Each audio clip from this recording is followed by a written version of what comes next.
concerning the wonderful world of Indian culture, the era between the Mauryas and the Mughals in India was a period of cultural evolution, as Indian writers and artists built on the literary and artistic achievements of their predecessors. This is not to say, however, that Indian culture rested on its ancient laurels. To the contrary, it was an era of tremendous innovation in all fields of creative endeavor. Art and architecture. At the end of antiquity, the primary forms of religious architecture were the Buddhist cave temples and monasteries. The next millennium witnessed the evolution of religious architecture from underground cavity to monumental structure. The 28 caves of Ajanta in the Deccan Plateau are among Indians' greatest artistic achievements. They are as impressive for their sculptures and paintings as for their architecture. Except for a few examples from the 2nd century BCE, most of the caves were carved out of solid rock over an incredibly short period of 18 years, from the years 460 to 478 CE, respectively. In contrast to the early unadorned temple halls, these caves were exuberantly decorated with ornate pillars, friezes, beamed ceilings, and statues of the Buddha and Bodhisattvas. Several caves served as monasteries, which by then had been transformed from simple holes in the ground or holes in the wall to large complexes with living apartments, halls, and shrines to the Buddha. Other temples, such as the one at Ellora, were carved directly out of the mountains. Of course, very briefly, I want to talk about Ellora. We'll get to it. We'll get to that later. But all the inner surfaces of the caves, including the ceilings, sculptures, walls, door frames, and pillars, were painted in vivid colors. Perhaps best known are the wall paintings, which illustrate the various lives and the incarnations of the Buddha. These paintings are in an admirable state of preservation, making it possible to reconstruct the customs, dress, house interiors, and the physical characteristics of the peoples of a 5th century India. Similar rock paintings focusing on secular subjects can be found at Sigiriya, a 5th century royal palace on the island of Sri Lanka. As a defensive measure, the palace was located on top of a gigantic volcanic rock. Among the most impressive rock carvings in southern India are the cave temples at Mamallapuram, south of the modern city of Madras. The sculpture called Descent of the Ganges River depicts the role played by Shiva in intercepting the heavenly waters of the Ganges and allowing them to fall gently on the earth. Mamallapuram also boasts an 8th century shore temple, which is one of the earliest surviving freestanding structures in the subcontinent.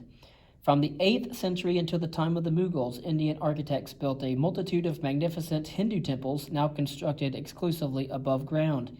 Each temple consisted of a central shrine surmounted by a sizable tower, a hall for worshippers, a vestibule, and a porch, all set in a rectangular courtyard that might also contain other minor shrines. Temples became progressively more ornate until the 11th century, when sculpture began to dominate the structure. The towers became higher and the temple complexes more intricate, some becoming virtual walled compounds set one within the other and resembling small towns. Among the best examples of temple art are those in the eastern state of Orissa.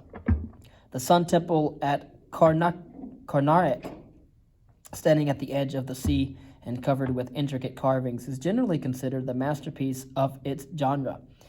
Although now in ruins, the Sun Temple still boasts some of India's most memorable sculptures. Especially renowned are the 12 pairs of carved wheels, each 10 feet high, representing the 12 signs of the zodiac. The greatest example of medieval Hindu temple art, however, is probably Khajuraho. Of the original 85 temples dating from the 10th century, 25 remain standing today. All of the towers are buttressed at various levels on the sides, giving the whole a sense of unity and creating a vertical movement similar to Mount Kailasa in the Himalayas, which was sacred to Hindus. Everywhere the viewer is entertained by voluptuous temple dancers bringing life to the massive structures. One is removing a thorn from her foot, another is applying eye makeup, and yet another is wringing out her hair. In the Deccan Plateau, a different style prevailed. The southern temple style was marked by massive oblong stone towers, some 200 feet high. The towers were often covered with a profusion of sculpted figures and were visible for miles. The walls surrounding the temple complex were also surmounted with impressive gate towers, known as gopurats. Concerning rock architecture, why do you think some early cultures made frequent use of the concept of rock architecture, while others did not? Why do you think the process was discontinued? Along with the caves at Ajanta, one of the greatest examples of Indian rock architecture remains the 8th century temple at Ellora in central India. Named after Shiva's holy mountain in the Himalayas, the temple is approximately the size of the Parthenon in Athens, but it was literally carved out of a hillside. The builders dug nearly 100 feet straight down into the top of the mountain to isolate a single block of rock, removing more than 3 million cubic feet of stone in the process. Unlike earlier rock-cut shrines, which had been constructed in the form of caves, the Ellora temple is open to the sky and filled with some of India's finest sculpture. The overall impression is one of massive grandeur. This form of architecture also found expression in parts of Africa as well. In 1200 CE, Christian monks in Ethiopia began to construct a remarkable series of 11 churches carved out of solid volcanic rock. After a 40-foot trench was formed by removing the bedrock, the central block of stone was hewed into the shape of a Greek cross, and then it was hollowed out and decorated. These churches, which are still in use today, testify to the fervor of Ethiopian Christianity, which plays a major role in preserving the country's cultural and their natural heritage and identity. Concerning Indian literature, during this period, Indian authors produced a prodigious number of written works, both religious and secular. Indian religious poetry was written in Sanskrit and also in the languages of southern India. As Hinduism was transformed from a contemplative to a more devotional religion, its poetry became more ardent and erotic and prompted a sense of divine ecstasy. Much of the religious verse extolled the lives and heroic acts of Shiva, Vishnu, Rama, and Krishna by repeating the same themes over and over again, which is also a characteristic of Indian art. In the 8th century, a tradition of poet-saints inspired by intense mystical devotion to a deity emerged in southern India. Many were women who sought to escape the drudgery of domestic toil through an imagined sexual union with the god-lover. Such was the case for this 12th century mystic, whose poem expresses her sensuous joy in the physical mystical union with her god. Quote, "It was like a stream running into the dry bed of a lake, like rain pouring on plants parched to sticks. It was like this world's pleasure and the way to the other, both walking towards me. Seeing the feet of the Master, O Lord, white as jasmine, I was made worthwhile." End quote. The great secular literature of traditional India was also written in Sanskrit in the form of poetry, drama, and prose. Some of the best medieval Indian poetry is found in single stanza poems, which create an entire emotional scene in just a few lines. Witness the poem by the poet Amaru. Quote, "We'll see what comes of it, I thought, and I hardened my heart against her. What? Won't the villain speak to me?" she thought, flying into a rage. And there we stood, sedulously refusing to look at one another in the face, until at last I managed an unconvincing laugh, and her tears robbed me of my resolution. End quote. One of India's most famous authors was Kalidasa, who lived during the Gupta dynasty. Although little is known of him, including his dates, he probably wrote for the court of Chandragupta II around 375 to 415. Even today, Kalidasa's 100-verse creation, The Cloud Messenger, remains one of the most popular Sanskrit poems. In addition to being a poet, Kalidasa was also a great dramatist. He wrote 3 plays, all dramatic romances that blend the erotic with the heroic and the comic. Shakuntala, perhaps the best-known play in all of Indian literature, tells the story of a king who, while out hunting, falls in love with the maiden Shakuntala.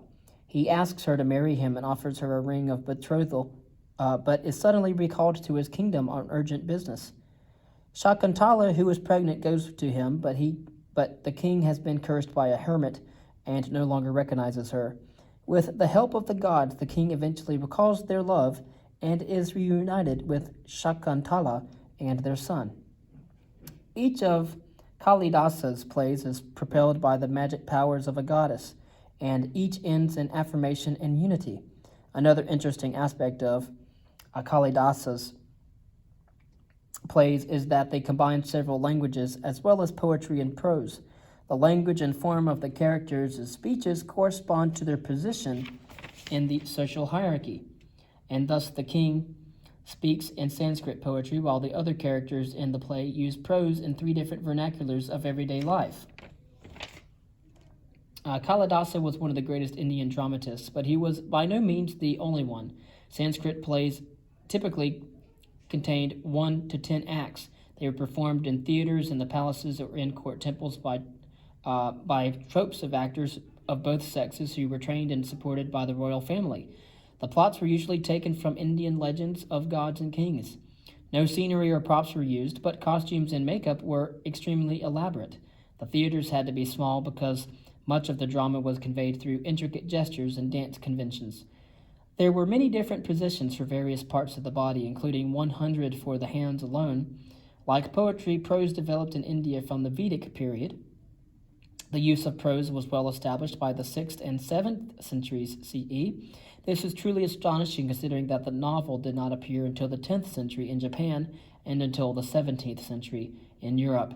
But one of the greatest masters of Sanskrit prose was Dundan, who lived during the 7th century. In The 10 Princes, he created a fantastic and exciting world that fuses both history and fiction together. His keen powers of observation, details of low life, and humor give his writing considerable vitality. Witness the passage in which the mother of a courtesan describes the demanding education required for her most accomplished daughter. Concerning music, another area of Indian creativity that developed during this era was music. Ancient Indian music had come from the chanting of the Vedic hymns and thus had a strong metaphysical and spiritual religious flavor. The actual physical vibrations of music, or nada, were believed to be related to the spiritual world. An off-key or sloppy rendition of a sacred text could upset the harmony and balance of the entire universe. In form, Indian classical music is based on a scale called a raga. There are dozens, if not hundreds, of separate scales which are grouped into separate categories depending on the time of day during which they are to be performed. The performers use a stringed instrument called a sitar and various types of wind instruments and drums. The performers select a basic raga and then are free to improvise the melodic structures and rhythm. A good performer never performs a particular raga the same way twice. As with jazz music in the West, the audience is concerned not so much with faithful reproduction as with the actual performer's creativity. And so they're performing mostly by improv.